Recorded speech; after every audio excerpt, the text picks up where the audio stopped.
Sunday if you want me to. Hit me up in my 3, 2, 1. Hey, we up out of there, boy. Waiting on the home. Came down, bang, bang, put it on.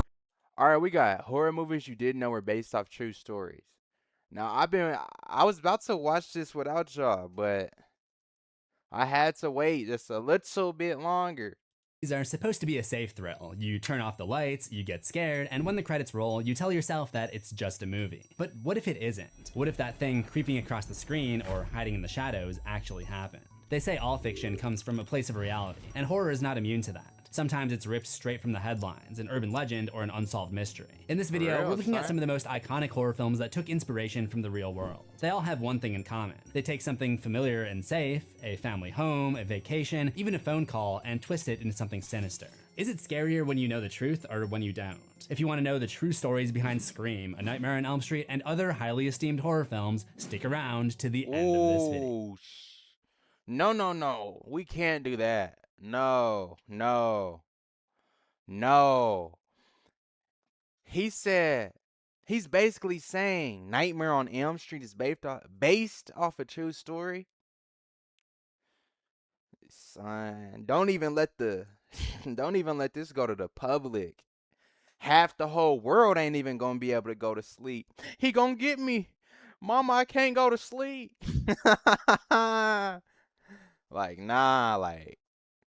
I'm telling you, do not let the public get a hold of this. Other highly esteemed horror films, stick around to the end of this video.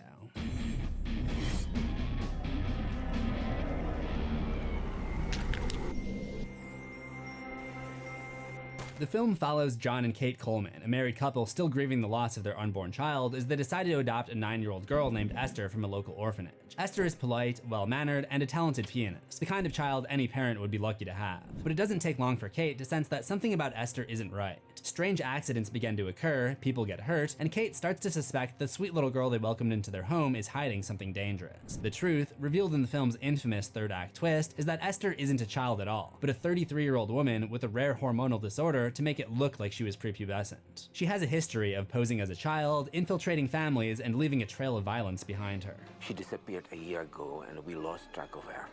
If it's really Lena, you don't have much time. It's a shocking reveal, and one that made the movie stand out from other killer kid thrillers. But while Orphan might seem like a work of pure fiction, its central premise, an adult masquerading as a child to manipulate and harm others, has an unsettling real-world precedent. The original story seems to be inspired by a true crime chronicle known as the Kuzum case, which took place in the small town of Kuzum, Czech Republic in 2007. Czech Republic, or as it's now known, Czechia, has got to be one of the most well-titled nations in the entire world. At the center of it was a shadowy religious cult called the Grail Movement, a group with strict, almost apocalyptic beliefs. 3 women connected to the cult carried out a campaign of psychological and physical abuse. Man, I'm trying to see real horror movies. I'm not gonna lie. I'm not trying to see this. I'm sorry. I'm gonna have to skip.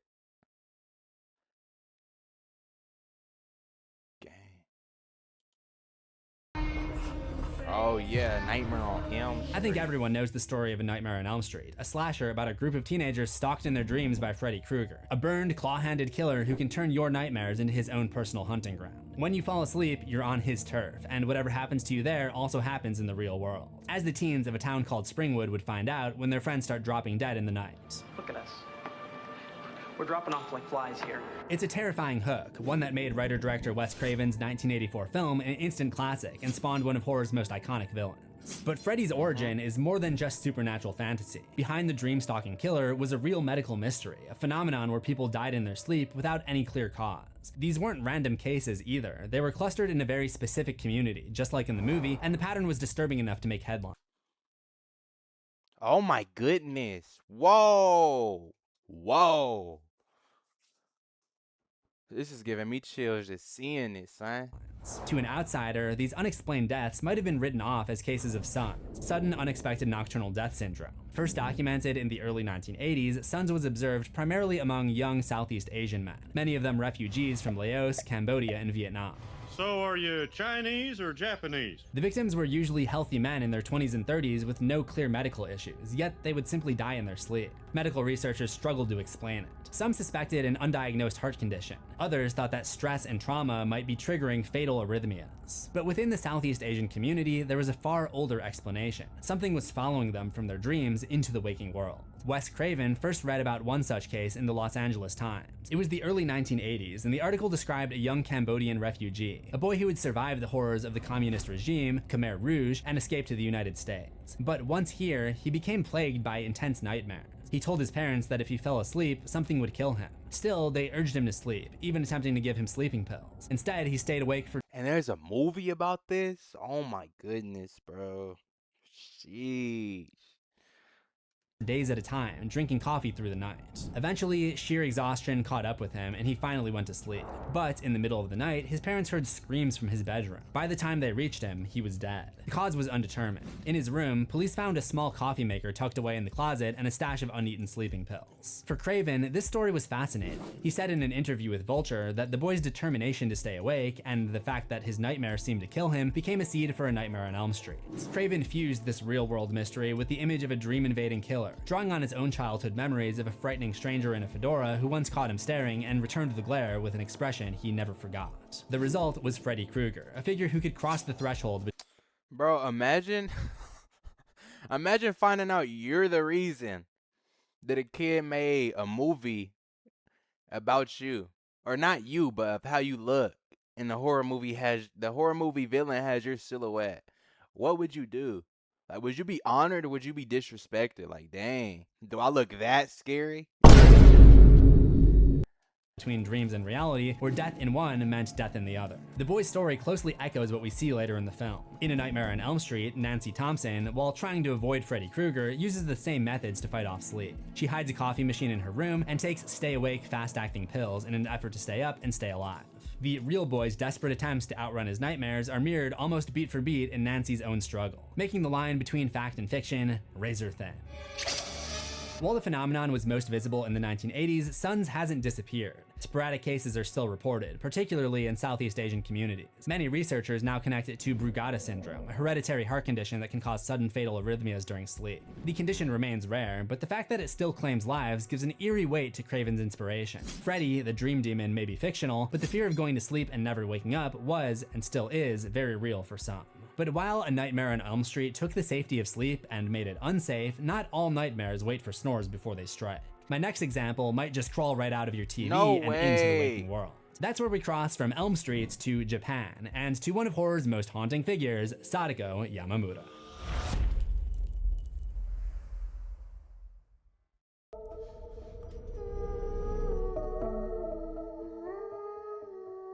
In Ringu, a Tokyo journalist named Reiko Asakawa investigates an urban legend about a cursed videotape. Supposedly, anyone who watches it receives a phone call and dies exactly 7 days later. Bro, you're telling me this was based off a true story?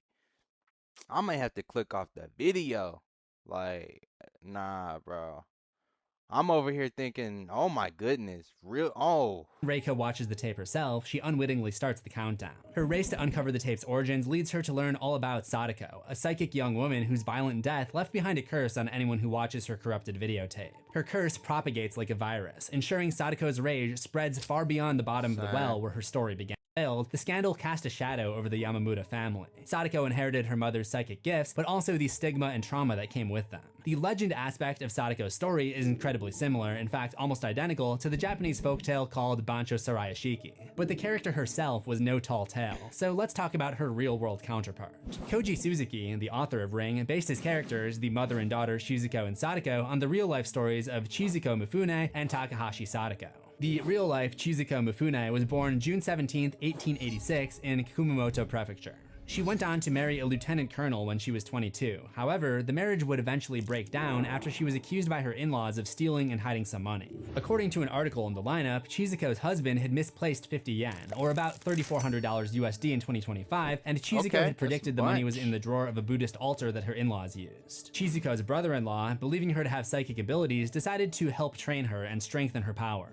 Just like the fictional Shizuko, Chizuko's abilities caught the attention of an assistant professor of psychology called Tomokichi Fukurai, who had an interest in the supernatural and wanted to prove the existence of ESP. Just like his fictional counterpart, Ikuma, Fukurai made Chizuko the subject of his research, with the pair conducting multiple experiments. Then, in April 1910, Professor Fukurai organized a public demonstration of Chizuko's powers. We can only assume this first display was a success, because on September 15, 1910, a second demonstration was held by Tokyo University president Baron Yamakawa Kenjiro. During the demonstration, Chizuko would read messages written and sealed inside of envelopes. But just like Ring, this public— What? And I haven't heard of this? This should be viral right now. How have I not heard of this? show didn't go well. It was apparently revealed that the messages inside the envelopes were not the ones written by the university president, but were in fact written by Professor Fukurai. The pair were labeled as frauds by the press, and again, like her fictional counterpart, Chizuko struggled with the public criticism and died the following year due to mental struggles. Unlike Chizuko, there isn't really a lot of information about Takahashi Sadako aside from her being born in 1868 in Okayama Prefecture. But like her namesake, Takahashi Sadako apparently had the gift of psychic photography, also known in Japanese as nensha. She was rumored to have imprinted some Chinese characters onto film with her mind.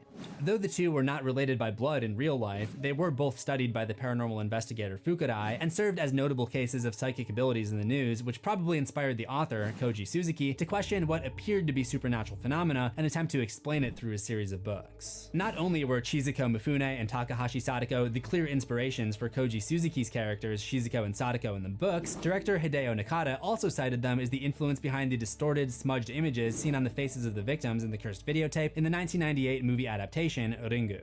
What made Sadako scary was her supernatural abilities, powers that defied the laws of science. Her curse spread like a viral infection, an unstoppable chain reaction where every victim became the next link. The books also reflected contemporary fears of evolving technology, making a commentary about our ever-changing tech landscape. It's not the only example on this list to make a commentary on real-world issues using a horror movie killer, but my next example does so in a much more meta-cinematic fashion. Okay. So how I feel about that, he kind of said that really fast for me. Like, I really couldn't grasp what he was trying to say. I don't know, bro. That was kind of creepy. That's all I gotta say. Of course, referring to the self-aware 90s slasher, Scream. Scream is based off of true stories, son? I ain't know that. Released in 1996, Scream begins with a now iconic phone call to high school student Casey Becker asking her about her favorite scary movies before brutally giving her the knife. You like scary movies? Uh-huh. See, this is why I don't even be like... This is why I don't answer random phone calls. Like, I don't got time for nobody trying to troll, play around, or do none of that. Like...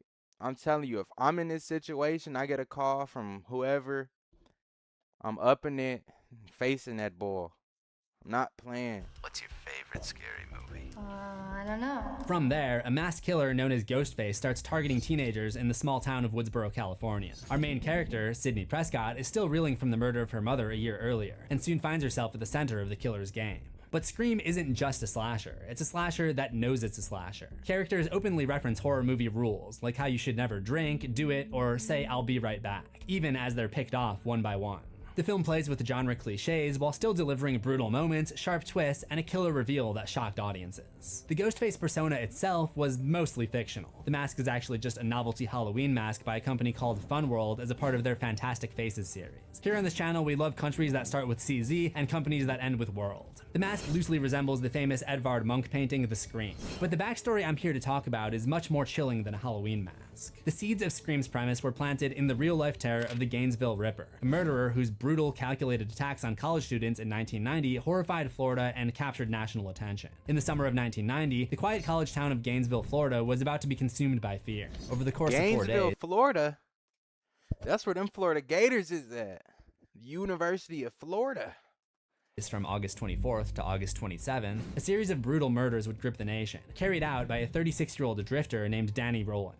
Early this morning, police discovered the bodies of two University of Florida students at this off-campus apartment building.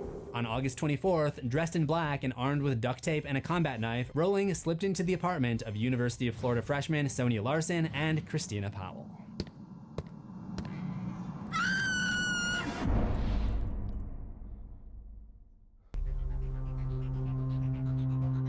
After breaking into the girl's apartment, Danny Rolling found Christina Powell asleep on the couch downstairs, but passed her by, heading upstairs to where he bound and gagged Sonia. Then, returning to the living room, he assaulted and finished Christina before going back upstairs to do the same to Sonia. The following day, on August 25th, Danny Rolling entered the home of Christina Hoyt, another college student. Finding her place empty, he positioned himself and waited for her to return. The attack mirrored the first. He bound her with duct tape, violated, and slashed her. The final attack happened on August 27th, when Rolling entered the apartment of Tracy Pauls and Manny Taboda. This time he encountered resistance, as Rolling was surprised to find a man in the apartment. Manny fought back, but Rolling eventually overpowered and killed him. He then turned his attention to Tracy, assaulting and taking her life. At all three locations, Rolling had taken the time to attempt to clean the scene. He used dish soap and wet towels to try to remove any evidence of his being there. But despite his attempts to be careful, he ended up leaving duct tape and his knife at the third scene. Which seems weird that he would take the time to try to clean up evidence, but then leave behind very important evidence. Maybe he didn't realize they could be traced back to him. By now, bodies of the first three victims had been discovered, with bodies of Tracy and Manny being discovered later on the 27th. The murders gripped Gainesville in a panic. Some students began sleeping in groups while others fled back home. A curfew was imposed. Dang, had them boys scared. Shoot, I wouldn't blame them. With the university eventually closing. Some students, now afraid to live alone, have moved in with others. Bro, see, like, why is all this stuff being swept under the rug? Like, I've been a Florida Gators fan for years. I ain't ever heard of this. Fearing the danger is too great, some are transferring to other schools. Kevin Williamson first encountered the Gainesville Ripper case in 1994 when he was still a struggling actor and screenwriter. One night, while house sitting, he tuned into an episode of Turning Point. The episode covered Danny Rolling's spree in Gainesville. It wasn't so much the crimes themselves that unnerved him, it was watching a story about a killer who could slip into an ordinary home while he was alone in someone else's home. That creeping fear, the sudden realization that danger could already be inside with you, planted the seed for Scream. As Williamson would later put it in an interview, "I was being scared out of my mind. During the commercial break, I heard a noise, and I had to go search the house. And I went into the living room, and a window was open. I'd been in this house for 2 days. I'd never noticed the window open. So I got really scared. So I went to the kitchen, got a butcher knife, got on the phone, and I called a buddy of mine." While it is true that the crimes of Rolling inspired the Ghostface Killer, the dressing in black, and the use of a combat or hunting knife, Rolling's crimes went far beyond slasher theatrics. His attacks included SA and the deliberate degradation of his victims, acts that were absent from Ghostface's calculated taunting and phone call mind games. I know the film came out in 1996, but just a spoiler warning going forward, I will be talking about the identity of Ghostface. If you haven't seen it, feel free to skip this chapter, pause right now and watch Scream, or cut out your ears and eyeballs. During the Gainesville investigation, rumors spread that there might be 2 killers at work. The murders happened in quick succession and with such precision that police and locals wondered if Rolling had an accomplice. We have every reason to believe now that all of the 5 victims found are probably all connected to one suspect or 2 suspects. That speculation turned out to be false, but the fear of multiple murderers prowling a college town added another layer of terror to the case. It's a detail that Scream would later make literal. Ghostface isn't just one killer, but 2 working in tandem, Billy Loomis and Stu Macher. Their dual identity lets them confuse their victims and carry out attacks that would seem impossible for one person. Rolling was eventually arrested on September 7th in Florida after an armed supermarket robbery led him to crashing his vehicle during a high-speed chase. Police Bro, he was a demon. That boy was armed robberies, killing folks. What? That boy think he in GTA. later learned that he was already wanted in the state of Louisiana for the attempted murder of his father. Rolling grew up under an abusive father, a police officer who beat and humiliated his family. Rolling later admitted that he wanted to be remembered, to achieve the infamy of serial killers who came before. That fractured relationship with his father is echoed in Scream's killer. Billy Loomis's rage is rooted in his own family trauma, blaming Sydney's mother for destroying his parents' marriage. And she's the reason my mom moved out and abandoned me.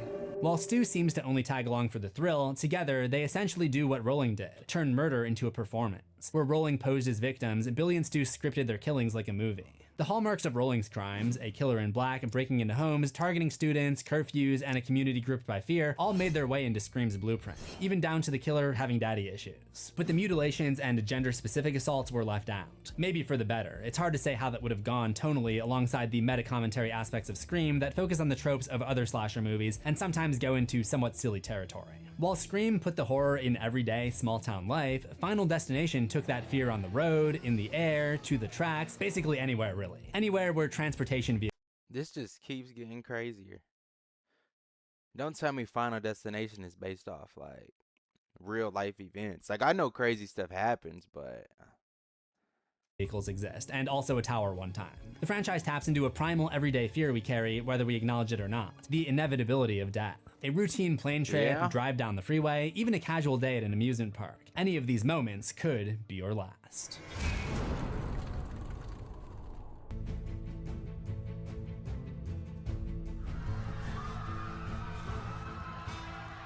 In each Final Destination film, a character has a psychic premonition about an impending disaster, allowing that character and several others to cheat. Bro, Final Destination had me so scared to get on any type of ride.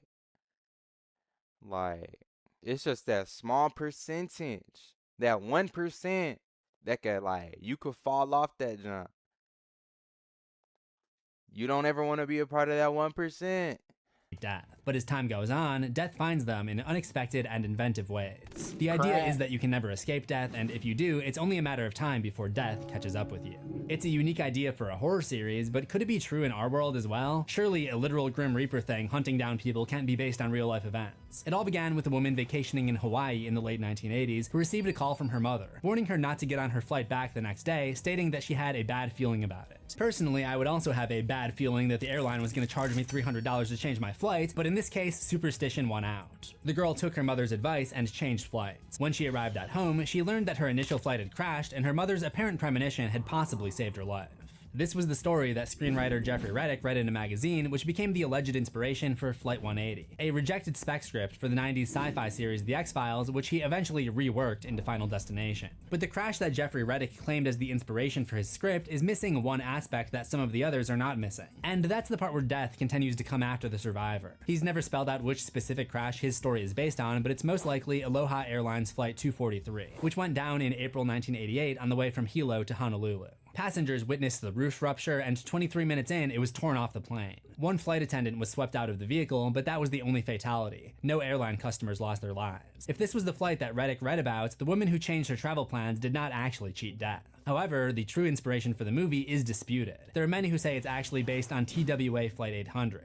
TWA Flight 800 lines up with that pretty closely. It's a flight from New York City to Paris, it left in the evening, and 12 minutes after takeoff, it exploded and crashed into the Atlantic Ocean, leaving no survivors of the 230 passengers. Of those whose lives were lost, 16 students and 5 chaperones from a Pennsylvania high school French class were on board. It's pretty clear that at least the circumstances of Voulez Flight 180 in Final... So, they're basically just getting stuff that truly happened and then just adding their own twisted lies on it. Which is not lies, it's just content, it's a movie. You'd hope it's not based on a true story. Isn't Texas Chainsaw Massacre based on a true story? Why ain't that on here?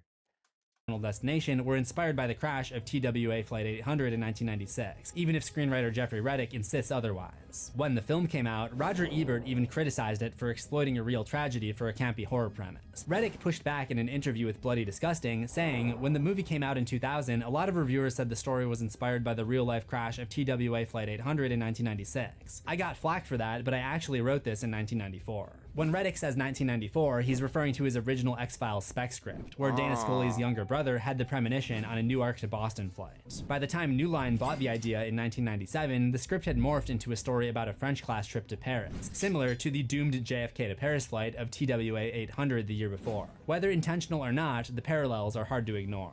As for why the characters became teens, Reddick told Consequence.net that teenagers were hot again in horror films. New Line wanted to make them all teenagers. Scream had just blown up the box office the previous year, and studios were chasing the teen horror craze. I don't necessarily think that just because a horror film is inspired by true events, that makes it in bad taste. All fiction comes from a place of reality. The Final Destination franchise has plenty more eerie parallels to the real world. Heck, there was even a screening of Final Destination Bloodlines where a chunk of the roof fell down on an audience member. I have a whole video on how Final Destination... Oh, nah, bro. If that ain't your sign to get out the movie theater, I don't know what is. ...esque disasters keep coming true in real life. It's kinda crazy. You can find that video on the left. And anyway, I hope y'all enjoyed that video. I was expecting it to be way better. Like, I don't know. Like, when they said based off true stories, I'm expecting it to be like 100%. Like...